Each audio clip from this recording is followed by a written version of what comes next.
হাসপাতালে ভর্তি করা হয়েছে। সকালে বিএনপির সংসদ সদস্যদের একটি মিছিল আফিফ ফারুকের নেতৃত্বে ট্রাফিক থেকে মানিক মিয়া এভিনিউ করে জাতীয় সংসদ ভবনের দিকে এগিয়ে যায়। সংসদ ভবনের দক্ষিণ পাল্লার সামনে এসে পুলিশের বাধা মুখে পড়ে তাদের উপস্থিতি।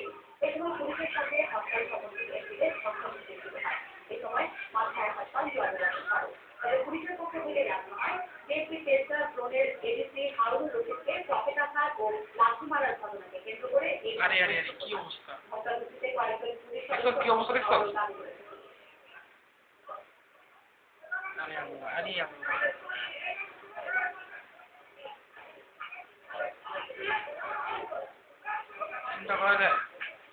আমি শোন আমি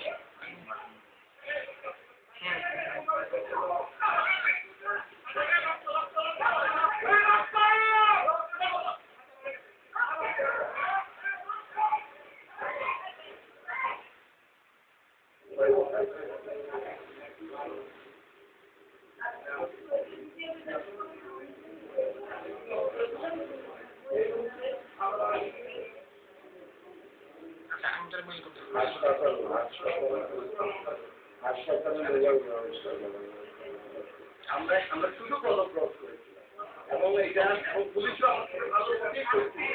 কিন্তু হঠাৎ করে আমরা অতিরিক্ত নিজেরাও চিন্তিত যে ভারতকে মেরে আর ভেঙে দেবে, তারপরে ওকে অ্যারেস্ট করে নিয়ে আসবে। আজকে আমরা হঠাৎ সুযোগ দিয়েছি, তারা হাত গেছেন। এই মুহূর্তে আমরা তারা মিছিল করার চেষ্টা করছি, সেখানে আমরা বলেছি 12 দিনই অবশ্যই তারা শুরু মানে তারা গাড়ি ভাঙতে শুরু করবে। জয়নুল আবেদিন ফারুকের আহত হওয়ার ঘটনা অনাকাঙ্ক্ষিত এবং অনভিপ্রেত। ভবিষ্যতে যেন এই ধরনের ঘটনা আর না ঘটে সেজন্য সবাইকে দায়িত্বশীল ভূমিকা পালন করতে হবে বলে জানিয়েছেন স্বরাষ্ট্র প্রতিমন্ত্রী অ্যাডভোকেট শামসুল হক। যদি পুলিশ বাড়াবাড়ি করে থাকে সে বিষয়ে ব্যবস্থা নেওয়া হবে বলে জানিয়েছেন তিনি। নির্বাচিত প্রতিনিধি 16 জন তার 26 জন তাদের ভেতরে আছে যে আমি যাই করি আমাকে কিছু বলবে না, একটু করবে, কিন্তু তাদের একটু চেতনা কুণ্ঠিত হওয়া দরকার, দায়িত্বশীল ভূমিকা পালন করা দরকার। আমি সংখ্যায় যাই করি না কেন পুলিশের দায়িত্ব পালন করার সুযোগ দেওয়া, এটি আমার জন্য অনভিপ্রেত ঘটনা। সবাইকে সব অনভিপ্রেত ঘটনা আর যাতে না ঘটে দায়িত্বশীল ব্যক্তিদের দায়িত্ব পালন করতে হবে।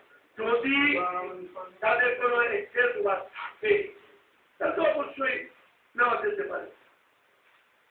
বিএনপির ভারপ্রাপ্ত মহাসচিব মির্জা ফখরুল ইসলাম আলমগীর মন্তব্য করেছেন, সরকার যতই বাধা দিক 48 ঘন্টার হরতালে বিএনপি জনগণকে সম্পৃক্ত করতে পারবে।